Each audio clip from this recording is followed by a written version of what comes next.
Түүнээс гадна тэд хөвшин зугийн алхах зөвлөхийг гинтээсэн хэргийг таймнаар мэдэгдэж шоронд хийн гэж сүрдэлв. Тэд энэ баригчлагыг ээлжбээр шийдэхийг хүссэн ч Жужус тэдэнтэй тоглосхөөгүй байлаа. Түүний нүдэн дэх дүрлцэн уур хилэнг хараад хуужин зөвлөлийн өдөртөгчийн нуруугаар хүйтэн хөлсөв. Жужус Рагнарын намар элбэн дээр тангарсан бичмэл тангархийг иш татв. 4 жилийн өмнө тэрээр хоожирсан гавьяан дээрээ сууж буй тэр хөвгчөлийн өмнө элбэн дээрээ тангараг өргөсөн. Тэд эвэлийн тхинч гар хурч болохгүй гэсэн тохиолдолд хүрсэн байжээ. Хэрэг хөвшин зөө тэр тангарыг хүндэтгэхийг хүсэхгүй байгаа бол өшөөгөө авах зүй ясны хэрэг юм. Хүлээн авашгийн танхимд байсан бусад хүмүүсийн ажил тийм өшөөгийн зөө төхөж очин сая юу болсныг сонсов. Энэ үйл явдал түүний өмнөх хандаж хизээч баж байгаагүй юм. Тэр хитрхи олон хувьс бичиг өөрчилжээ. Түүний мэдж байгаагаар эвэлийн нарваж бол Wolfgang Ragnar-ын бус хууль бус хүүхэд болон төржээ. Цэрэг цусыг бүх зүйлээс дээгүүр тавьдаг Wolfgang-ийн хувьд тийм сайхан нэр хайран байсан ч тэр өөрийн зугаа зэхэрч чадаагүй юм. Эвэлийн оршин тогтнож байгаа нь түүний хамгаалдаг бүх зүйлтэй зөрчилдөж байв. Тэр бол гутам шиг байлаа. Тэр үнийг олон нийтийн нүднээс нөхөй маш их хүссэн. Тэр түүнийг гэр бүлээсээ бүрмсэн хөөхөөр төлөвлөж байсан ч Жужус дондор наржээ. Охины чадварыг олж хараад тэр түүнийг цагаан хувьтлууд морд сэрэгт авчирснаар Wolfgang-ийн хорон төлөвлөгөөнөөр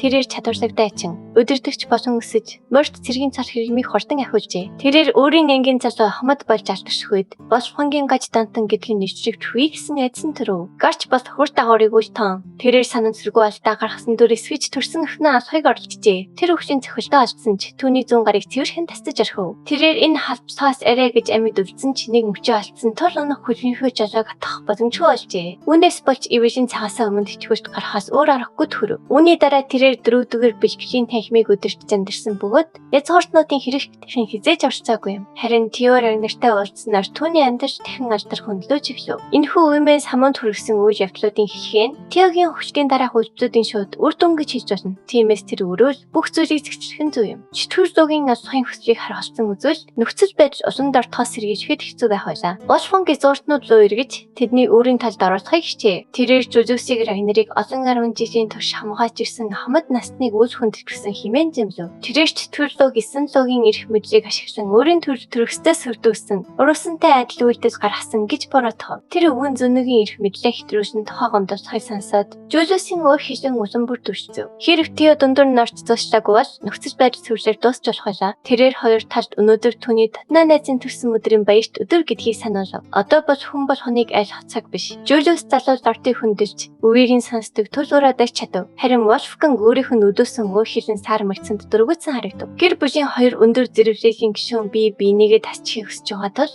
Тео энэ маргааныг Рагнарын эртний уламжлалаа шийдвэрлэхийг санал болгов. Төрсөн өдрийн баярын бүжгийн талбай дээр биенийгээ алхахын оронд зүгээр салбан эсний халт тулааны шив хурц хийх хэрэгтэй гэв. Wolfgang энэ саналыг даруй татгалзав. Тэрээр өөрийгөө энэ хэрэгтээ харахгүй ховрогч гэж зүтгв. Өөрөө ямар ч буруу зүйл хийгээгүй байхад шив хурц хийх шаардлагагүй гэж тэр үзжээ. Тео 50 хിവэр үлдэж энэ үмэнийг улаан дамжруулахгүй талд зүгээр зөвшөөрөхийг өвгөн зөнөөс шаардав. Халтсан цэцэгт ордны эзэн ирснийг тэр анзаарсан бөгөөд охиных нь баярын хоёр тэнэг сүдгсэн тэрээр маш их уурсан харагджээ. Түүний алхам бүрэн температурыг эрс бууруулж шалыг хөлдөөж байв. Мөсөн логиктэй нийс Рагнартан бол хэний ч хувьд өрсөж төчөө болохыг хүсэх хүн биш юм. Үргэлж байдгаараа Wolfgang хөрөгч болж жүжиглэхийг оролцсон ч нийс түүнийг зүгээр л амаатат гэж хэлв. Тэрээр шалтгаан сонсохыг хүсэхгүй байгаа бөгөөд яшгүй маргааныг огт таасангүй. Охиныхоо төлөө тэрээр хоёр талыг Теогийн саналыг даахыг хатуу шаардав. Энэ бол түүний дуусч буй тэгчээрийн зөвшөөрөх эцсийн өшөөр байлаа. Язгууртнууд хоорондоо аяархан шимэлдэж эхлэв. Wolfgang болон түүний хамсайтан хөвгчүүл гарцаагүй ялна гэж тэд бүгд үзэж байлаа. Тэтгэврт гарсан ч гэсэн тэд бүгд өндөр зэрэглэлийн байцаагчид хിവэр байгаа штэ. Wolfgang ч бас яг адилхан зөвж бодож байв. Тэрээр өөрийн хүмүүсийг жөлөөсөн гаргаж ирсэн хэнийг ч хамаагүй хэлбэрхэн дэлнэ гэдэгт итгэж байлаа. Тулааны шүүхийн дүрм нэхэмжлэгч болон хариуцагч нар сүүчийн шатанд тулах ёстой бөгөөд эхний хоёр тулаанд сонгогдсон төлөөлөгчид тулдах ёстой гэж заасан байдаг. Өрөөг тойруулан харахад жөлөөсийн талд зөвхөн ганц гартай хүн болон арчаагүй. Бас хууль бус хүүхэд л байв. Түүний тооцоолсноор тэр хуруугаач хөдлөх шаардлагагүй байлаа. Түүний залуус хоёр үггүйгээр цэвэр хожчихно. Тэр дургуйдсан дур үзүүлсэн ч Wolfgang гэцэд нь хинэн зөв. Бурууг шийдэхин тулд цэвэрлжний тэнцэн хийхийг зөвшөөрөв. Зочид тулааны шүүхийг үзэхээр хүлээн авалтын танхимаас гацаараа үр дүн нь юу болох талаар бүх тамирчив. Олон хүний дунд таркилдарс унгаа нүрэндээ баяртай нэмсгэлж тодруулан харж загсав. Үнэн дээр тэр дүүгээ ингэж гарч ирнэ гэж сансангүй. Чөтгөр дүүгийн зартай төгөн зан мэдэх тул энэ явдал хяналтаас гархан гарцаагүй байлаа. Хэрэг Тео оролцоогүй байсан бол уур хилэн гүдэгчлөө авирахад автсан хоолын системийг ашигласан жүжигсийг бод нэрх байсан юм. Тэр улс төрийн хувьд бүрмсэн сүрх байв. Тэрхүү богино хугацаанд залуу хүү хоёр талд тохирсон нөхцөлөөр тэрхүү тесрэх бөмбөгийг намжаах шийдлийг олж чадсан. Үүний дараа юу ч болсон хамаагүй сонирхолтой үзэр болно гэдгийг Торкел хадгалж байлаа. Бүгд халзан цэцэгт ордны хадан цогсорч цасыг нь цэвэрлсэн тал байцаацаа энэ мөчөөс ихсэн хуужийн зөвсрийн хяналтандор дүүжин шалгалт хэвсэх гэж байгаа бөгөөд шодрог байдлыг хангахын тулд манай шашхыг хариулжээ. Шалгалтын үеэр болох бүх зүйлээр нэрийн хуужаар хамгаалагдах болно. Хоёр тас үр дүнгээс үл хамааран дараа нь ус хонцон ахыг шигхэн гэж тангарагшлах ёстой. Ус хонцон тэхийг хориглох бөгөөд зүйлөөс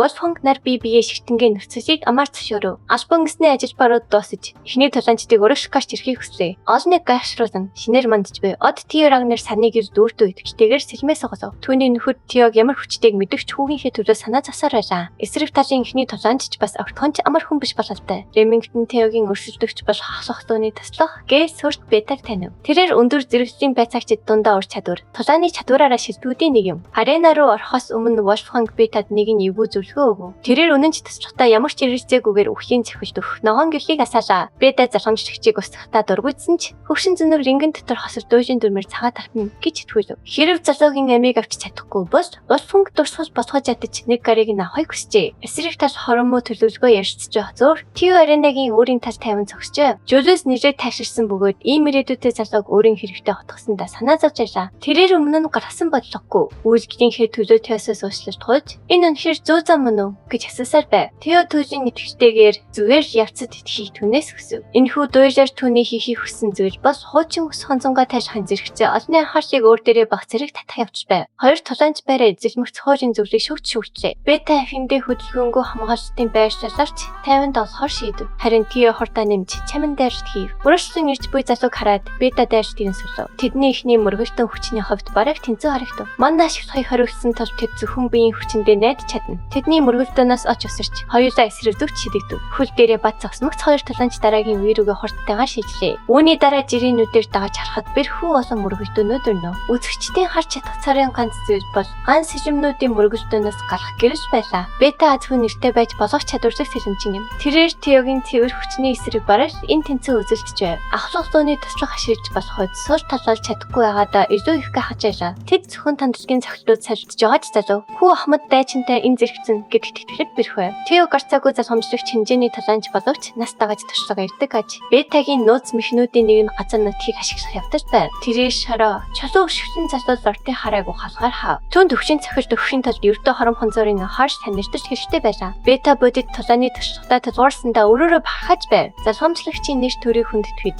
тэрээр Тиог аж болох баг өвдөжтэйгээр явуулахыг зарив. Ердөө толгойг нь тасдахад хангалттай байлаа. Сэлэмэн залуу зортын хүзүүний хажуугаар өнгөрөхөд Тио хурдаа нэмж бас амжилсан нэмсэлээр хойш гэдээ. Бетаг өөрийнх нь тулааны туршлагыг дутуу үнэлнэ гэдгийг мэдэж тэрээр зариуд сал тал гаргасан бөгөөд тэр тэнэг өгөөшийг нь өнгөрөв. Үхлийн цохилтон байндаа тасаагүйгээс Бетагийн гархид өргөсөн байх зур Тио хариу цохилж өгөх боломжтой болов. Эцсийн мөчид Бета замаас нь холхохын тулд биеийнхээ бүх хэсийг ашиглалаа. Тэрээр нэгэн төвшөртэй зүйлийг анзаарсан залуу зорд ямар нэг шалтгаанаар дайртаа зариу загсаасан явдаж байв. Гэвч шинээр мандж буй Од яагаад ийм бэхэн боломжоос хорно гэж хэрв Тиогийн дур байсан бол тэр яг тэр мөчид ажиллаа дуусгах байсан биз. Харамсалтай нь түүний толгой доторх дүү хоолойнууд эргэж ирэх хамгийн муу цагийг сонгожээ. Энэ нь түүнийг доромжилж хайсан хүмүүсийг алхахыг шаардсаар байв. Хамаагүй аслаг үйлдэх бодол түүний толгойг дүүргэлээ. Түүний хараа болон бодол санаа хүчрхийллийн хүслээр бүрхдэв. Бета түүний хачирхалтай авирыг анзаарсан ч дахин дайрахаас татгалзав. Тэрээр хуурамч сул талд хурцсан тул үүнийг дахин нэг зэрэг бэлдсэн өгөөш байх вэ гэж имэж байлаа. Хэрв тийм бол жаахан хүү түүнийг ингэж дутуу үнсэн тэр гомдов. Туршлагатай байцаагч хизээч нэг мэхэнд хоёр дахин ундаггүй. Бета туйлын идэвчтэйгээр асуух санаатай өргөжтэй ирэв. Тио сэлмээ өрхөн цогцлыг хэлбэрхэн халаа. Тэрээр толгой дотор хутуу хоолойнуудтай хантан чангаар ярив. Тэрээр зөвхөн хүсэж зэргийнхээ хүчээр тэднийг дуугүй болгож чаджээ. Хэрв тэдний хүсэж буй зүйл асуух юм бол тэр ядаргаатай дуу чимээгүйгээр цасан далайг үсгэж чадна. Гэнт Тио бүч өндөр хурдаар хөдөрж ивсв. Тэрээр Бетагийн нэг гарыг тасцсан замбараагүй цажтуудыг цуурсаар хийж хариу барив. Нэг гараа алдан сандарсан Бета өвчт болон дарамтыг мэдрэх зураа дахин биеийн эрхтнээ алдахгүй хичээ. Тэр үлдсэн гараараа салжирсан Тиогийн болон чахалтаас хүчээр гарч чаджээ. Залуу сорт Бетагийн мэдсийн тэнцлийг тоглоом мэт харагдуулж тэр тэнэгийг аренаас гаргаж шидлээ. Хэрэв мөсөн зүү эскортнуудыг хамгаалахаар оролцоогүй байсан бол тулааны талбарын нөгөө талд суужсэн хүмүүс дагаж тохирч болох байлаа. Дайралтын цаа тохирчийг мэдэрсэн тэрээр залуугийн гайхалтай авьяас Төвчийг дотроо чимээгүй хэн магтав. Манай ашиглаагүй байсан ч тэрээр яг л Монгол шиг ганцхан цагтаар аренаг сүлгэж чаджээ. Хөрхи бета гаргүй хаангүй байдалтай тогоон дотор хөвтөж байв. Түүний хоцсны тал нь устжээ. Тэр залуу бүрэн дууслаа. Хуулийн зөвлөө шүүгч толоончруунийг хараад нэгдүгээр үеийг дуусгав. Нээлтийн дүйжин шалгалтад Теоройнор маргаангүй ялагч боллоо. Олон түмэн баярсан хашгирч байхад тэрээр алах гэсэн өсөн нэмэгдэж буй хүслээ дарахыг хичээсээр байв. Азар тэрээр галзуурын хүслээ цаг хугацаанд нь хянаж чаджээ. Өнөөдөр түнд мэдэрсэн ус хонцонгийн төвшин ертийнхөөс хамаагүй уур байв. Энэ нь ямар нэгэн том зүйл түүнийг хаашаа ч юм хөтөж буй мэд хачирхалтай мэдрэмж байлаа. Тэрээр тэрхүү хачирхалтай мэдрэмжинд өөрийгөө дуртай даатгах үедээ хэмжээшгүй хүчийг гаргаж чадсан юм. Өнгөрсөн үеийн ус хонцонд өөрийгөө даатгах нь үнэхээр аюултай алхам юм. Аюул нь бодиттой болохч хэрэг тэр үнийг зүү үдирдэж чадвал тулааны хүчинд нь асар том даваа тас болно. Тэр бүх хэл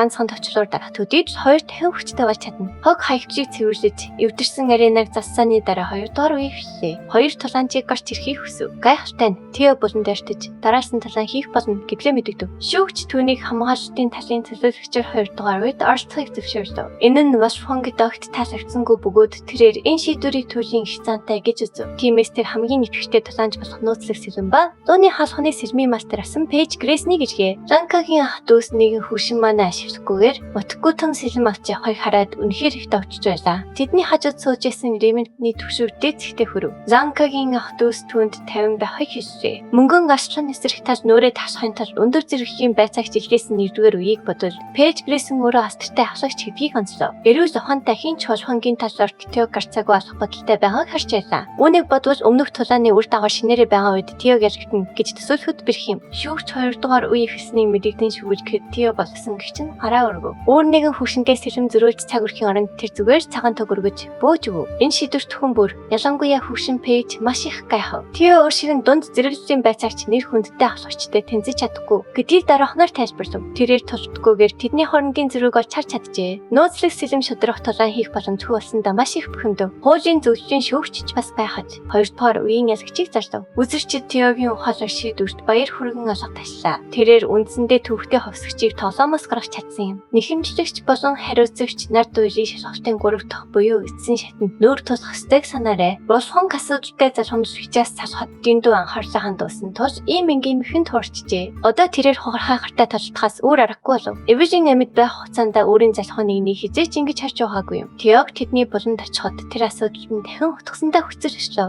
Тэр жинхэнэ нөхөр шиг хариулж түүнийг тайвшруулв. Түүний дулаан өвс Эвижинд амьдрахын сайн бүхнийг сануулжээ. Жюлис Рагнер Морч цэрэгт дөнгөжиж төвшиж байхдаа түүнийг багтаа урам зоригтой орсон. Тэр түүний цэцэглэгч буй авиас чадварыг анхлан олж харсан хүн байлаа. Гаргуу болсны дараа ч чөтгөлөө түүний найз хിവэр үлдэж үргэж ирэн нэрч чадна гэдгийг сануулдаг байв. Дараа нь тэр мохорчлолт орсон амьдралын чиглэлийг өөрчилсөн. Олныг татах чадвартай залуус орттой уулзжээ. Тэр түүний сэлэмэнд байхаар тангарагсан амьдралын шин зэрлэг өгөв. Лорд Тео түүнд эртний хүсэл мөрөөдийнхөө төлөө тэмцэх зэрэг хайрсан юм. Түүний өнгөрсөн үе өвдөлтөөр дүүрэн байсан ч одоо түүнд чин сэтгэлээсээ санаа тавих хүмүүс бий. Ийм агуу хүмүүс түүнд маш их биж байхад тэр яаж зүгэрсэн өнгөрсөндөө гацж урагшлахгүй чадах вүлээ. Магадгүй одоо хорон санаатныг устгах цаг нь болсон байх. Жүжөөсийг сүүлчийн оролцогчоор талбарт гарахаас өмнө Эвижин амны тэр хөргөж байхаас залхажээ. Ганцхан гартай байсан ч өөрийн хувь тавиланг өөрийн гараар атгах цаг болсон. Дүүжин шүүх хурлын сүүлчийн шатанд хуулийн зөвлөлийн шүүгч нэхэмжлэгч болон хариуцагчийг урагшгаахыг шаардлаа. Хугархай гараа сайсан байсан ч Голфонгрын нэрийн зөв ихэнсэг асухтаа замж хийсэн хിവэр харагдав. Дотооддоо тэр нэр төрөө авч үлдэх ямар ч боломжгүйгээр өөрийг нь болон шахсан залтай засамжлагчийг хараасаар байлаа. Тэр зөрлөс өөрийг нь алах байх гэдэгтээ хэдийн эвлэгсэн ч ядахтаа нэг гарыг нь авна гэж шийджээ.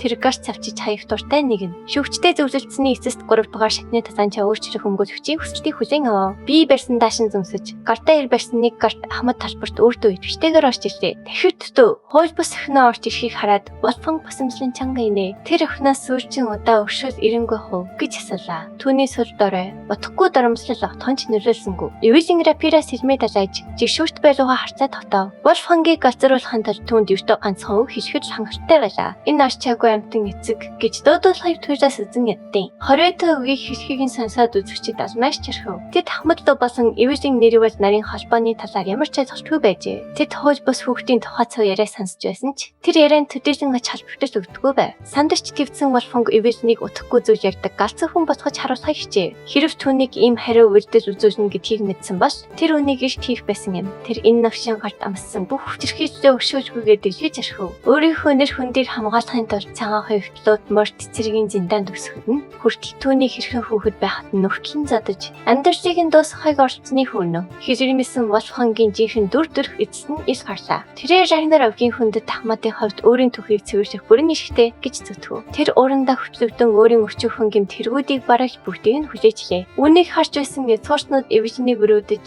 өвгөн харамжаас жигшиж байв. Цасны шугамын талаар үргэлж суугадаг хэмсэг Ахмадыг гэр бүлээсээ гадуур өрөөдмөө үлдээсэн гимбуратай гэж хэн санах билээ. Wolfgang-ийн шигшигт зуршрыг мэддэг байсан хүмүүс чимээгүй байлаа. Хэрв боломжтой байхгүй бол ийм өдөр ирнэ гэдгийг тэд түнд хэрийн сануулж байсан юм. Өвгөн зөнөг өөрийгөө үндсэндээ нэр хүндгүй болсноо мэдчихэв. Julius, Theo хоёр энэ жижиг хүндлэнгөөс зүгээр л ажиглан зогсоно. Чөтгөрдөө Эвелинийг завдангаас ангид байлгахын тулд сүүрчийн тушаанд орохыг хүссэн ч засвал орч түүнийг асуудлаа өөрөө шийдэхийг тууштай дэмжжээ. Шүгэж дуугар марц Эвелийн ширүүн давталгаанд шилжив. Түүний тасарсан гар болон Wolfgang-ийн хугар хаймгчийг тооцвол тулаан харьцангуй тэнцүү байлаа. Сул таштай ажиллах туршлагаа илүү тул Эвелийн хэмжээг өдөртөн өвгөн зөм зөвхөн хамгаалалтад анхаарлаа. Тэр цаг нь болсон гэж үзээд эцэст нь шин зэсгээд ирв. Олон тулааны талбарын Ахмад дайчин Julius түүний байрлал болон өөр амьсгалын өөрчлөлтийг мэдэрлээ. Тэрээр салхи аянга цахилгааны бурхны техник бол одоо критик ашиглаж. Тэрээр цэвэр техникээрээ шууд шуурга дэгдэж өрхөв. Үүнийг харж исэн өгд салхин шуурганы сэрмийг бүдэг бадар таньлаа. Тэдний мэдэж байгаагаар энэ нь мартагдсан уржиг байх ёстой байв. Эвэлийн яаж энэ техникийг эзэмшиж ашиглаж чадваа? Салхи аянга цахилгааны бурхны техник нэрэндээ үнэхээр тохирч байлаа. Түүдэн зогсох тэрээр шуурганы түүмэд хөдөлж байв. Тэр Wolfgang-ийн сэрмийг үр дүндээ хааж түүнийг тасралтгүй ухрааж байлаа. Энэ залуу хүн Wolfgang шиг шилдэг сэрэмжинтэй энэ тэнцүү толж байхыг өдөр бүр харахгүй. Theo энэ бүхнийг баяртайгаар ажиглаж байв. Дуулийн шүүх хурж манай ашиглахыг харуулдаг тул цэвэр сэрний орсоос гол өрөг гүйцэтгэн. Эд шидийн хүчний зөрүүг тооцохгүй бол ийм нарийн техникийг судалж чадна. Хамгийн гол нь Wolfgang бол цэвэр цэсний гарт үслээрээ явж ирсэн л өвчин. Үүнийг төчиг тусгаар болохгүй бол тэр хамгийн шилдэгтээс дандаж сэрэмжин. Эвэлийн төрөнгөөлөлт бооцсон Ахмад лов болон шахалцнаас гарахын тулд бүдүүсийн хүч хэрэглэв. Тэр арчаагүй амтан байсан ч урт хугацааны турш гэр бүлийнхээ шилдэг талаанчдын нэг байсаар ирсэн. Тэр балар эртний хүн шиг сэлэм далай чадна. Боломж гаргаж авангцаа тэр Эвэлийн зүг асар их хүчээр тайлаа. Түүний эхний төвчлөгөөг даван туулж өөртөө итгэх бишээ сэргээгээ дарамжилсан өсөө өргөжлөв. Тэр эхнийг өршөөлж ирж ухаан садлан задна гэж тангарыглав. Эвэлэн түүний үзэн ядсан яриг хангалттай сонсчээ. Түүнд одоо хариу зөвхөлт өгөх хүч бий. Өвгөн зөнөг хүч үзхийг хүссэн тул тэр түүнийг өөрийнх нь толоо мордортой ялах болно. Тэр залуу байхдаа аим шиг эцгийгээ өөрийн бүх ертөнцийг хардаг байв. Гэвч түүнээс өөр юунаас ч илүү айдаг байжээ. Харин одоо түүний хажууд итгэж болох сайн хүмүүс. Түүнд чин сэтгэлээсээ итгэдэг хүмүүс байгаа. Тул тэр хэрэггүй бодлуудаа хайсан. Тэр одоо аим шиг эцэг гэхээс зураад байх жахан охин байхаа байсан. Тэр бол амьдралаа бүрэн хянаж чадах нас бий төрсэн нэмэгтэй. Түүнд амьдралыг нь том болгосон тэн новшиг эцэст нь завч хүч бий. Хүчирхийлж басамжлуулж ясан сул дараа хүүхэд одоо нэг цастай мангасыг буулган авч чадах дайчин болжээ. Ийм сэтгэл сэргийн цавчтыг харж ясан язгууртнууд Эвэлийн нэрвэлийн шийдэмгий байдал сэтгэл хөдлөв. Тулаан дуусаж түүнийг дуулийн шүүх хурлын сүржин шатны язгчаар зарлав. Тэр тэрхүү новшийн нэг гарыг тастан эцэст нь шүгэ авлаа. Шудрахаар ялагдсныхаа дараа ч Wolfgang Ragnar ялагчаа хүлээн зөвшөөрөхөөс татгалцаар байв. Тэр түнлөө хамаг хүчээрээ дайрахаар хөдөлсөн ч мөсөн хүчээсээр сатарагдлаа. Азар мөсөн лөө хатагтай нийт хордон хөдөлжээ. Тэр түүнийг 9 лууны нэрийг гутааж хэрээс ихтэрсэн үйлдэл гаргасныг зэмлэв. Шүүгч түүний нэрийг дуудахад Эвэлэн бодит байдал эцэст нь мэдрэгджээ. Дуулийн шүүх хурлын гэрээний дагуу шийдвэр нь гимбүрөөгүй гэж харчээ. Түүнийг булан руугаа ашиглахад мөрнөөс нь асар том мачаа авчих шиг болов. Эвэлийн нэрийг бол эцэст нь эрх чөлөөтэй боллоо. Julius, Theo хоёр нөхрөө бахархалтайгаар утан авав. Эцэст нь тэр өөрийг нь урт хугацаанд боож исэн айцаас сальж гэрэлтэж чадхаар боллоо. Тэр энэ ялалтаа өөрийн лорд болон Морт цэргийн Ахмадтай зориулв. Нөгөө буланд Wolfgang-ийн гар хөл болгочид ялагдсан бастай эмнэлгийн тасламж үзүүлэхээр талбарлоо гүйдэн орж ирэв. Тэд түүний сэлмийг авсан бөгөөд тэр сэлмэндээ байсан өөрийнхөө ялагдсан төрхийг харах дургүй байлаа. Тэр гар хөл болгочтой түлхэж сэлмээс хөрөн авч Эвэлийн булан руу замж хийлэн алхав. Wolfgang галзуу хүн шиг зэсгээ далайж түүний нэрийг хараал метарж зөвхөцсөн охин гэж дуудлаа. Энэ хог шар түүнийг нэг мөсөн цавчиж хаяхыг хүснэ нь илт байв. Энэ удаад Julius түүнийг ойр тохоос өмнө талсан зогсов. Чөтгөрлөө царын ганц үлдсэн гараараа түүнийг шүрэн авч томатой хөөсийг суулгаж архив. Wolfgang гуурандаас хорсон байсан бөгөөд өвдөө ганц гараа тастуулж амархан молчсноо марцсан бололтой. Julius өвгөн арчаагүй амтэн руу ширтэж үлдсэн гараач бас алдмаар байгаа мó гэж асуулаа. Хэрв тэр үнэхээр манекен шиг харагдмаар байвч төрлөө үнийг дуртай яа биелүүлж өгөх байв. Талбартаа хорцтмол байдал дээд зэгтээ хүрв. Хэрв яаралтай саад болоогүй бол энэ нөхцөл байдал уламж цастай болох байлаа. Dragon гэр бүл давталгаагаа эхлүүлсэнийг дуусгахаар нэг нь илж орж ирэв. Бүгд нин даруй өөрсдийн байртаа буцах ёстой. Julius хижээ ташив. Үнээс илүү муу цаг хугацаа гэж байхгүй байлаа. Тэр үнэхээр ноцтой зүйл хийхийг хүсэж байв. байв. Тэр хөхөр амссан ч үүнийг дараа шийдэхээс өөр аргагүй болов. Буцаж эргээд бүхнийг тавихын тулд маш их төвчээр шаардсан бөгөөд тэрээр итгэж тусгадаад одлаа. Тэд одоо албан ёсоор дайтаж байгаа бөгөөд цагаан хувигтлууд морьт цэргүүд фронтын тэргүй инэнд тулшна. Wolfgang тэнийг зангаараа нөхцөл байдлыг ойлгосонгүй. Хац тулаан хараахан дуусаагүй химэн чалцаар байв. Түүнийг хинч сонсгоо байсан бөгөөд мөсөн зөө түүнийг Америкийн хамрахын тулд хүйтэн зэсгээр занж хэлэхээс өөр аргагүй төрчээ. Тэр эмэгтэй түн цөөчин санаал хувч. Хэрвээ 900-ын нэрийг 50 гутагаас мөсөн гэрээрээ хөдөө зүүнний дээр болгоно гэв. Тэрээр мархайг оролдож өөрт нь хүрхэн ахлах зөвлөлийг бүхэлд нь өш хүндэтгсэн хэрэг болно химэн хэрхэн зэрэгээрээ талаасхав. Хатгтээ нээж түүнийг зөвлөсөө харахыг шаардсан бөгөөд бүгд нээж төрөө алдсан өдөртгчээсээ хэдийн нүүр буруулсан байшаа. Тэд Wolfgang шившигт үйлдэлээс өөрсдөө бүрэн тусгаарч гараа угаасан байв. Халт тулааны ариун жирмийг зөрчиж хүүхэд шиг ярагдчихад сэлмээ далаас хож буй хүнийг хэд төлөөлөгчөө олгож болохгүй гэв. Шин дусгад хавсгсан нэг гар зөвлөлөөсөө гадна Ранерогийн хүндэтгэжийг ч мөн очсон байшаа. Түүнийг сүрч ялагдсныг харах нь зүйлс шудрахаас тавцсан мэт мэдрэмж төрүүлв. Бүх зүйлээ алдсан шунхаа өвгөний өрөвдөлтэй дүр зураг үнэхээр спир ханамжтай төгсгөл байлаа. Рагнерийн дэд тушаалтнууд ус төрийн тоглоомороо завгүй ах зөөр Эд Тровийн яг жинхэнэ хорон санаатан шиг хөдөлж эхлэв. Түүний цэргүүд төв өндөрлөгийг аш хитийн эзэлж харман цайсруу улан барьцаар байлаа. Мэдээлэлээр бас Рагнерийн хүчин эзэнтний морд цэрэг болон 6 багны хувийн цэргүүд төв өндөрлөгт тэдэндээ тусдахаар бэлтгэж байна. Эд Тровд трош олон инэв. Тэдгээр тэнэг хөвшин зоонууд яг түүний тооцоолж яснаар хөдөж байлаа. Энэ дан бас хамаагүй том төлөвлөгөөний ертөө нэг хэсэг гэдгийг тэдэнд ойлгох цаг болжээ. Үчин One Piece бодтой юм. Үйл явдал усан мөрчинжиж эсэгтэй мөч орчиж байна. Дараагийн хэсэг бүх зүйл эрэлт хийн. Дараагийн хэсгийг бусдаас төрүүлж хамгийн ихэнд үцгийг өсгөж шивцэн дэх төрийн банкны данслуу 5,000 төгрөгийн хандив хийгээрэй. Тэгвэл дараагийн хэсгийг тань нин даруй гаргаж өгье. Таалагдсан бол лайк дарж, сувгч томын заавал бүртгүүлээрэй.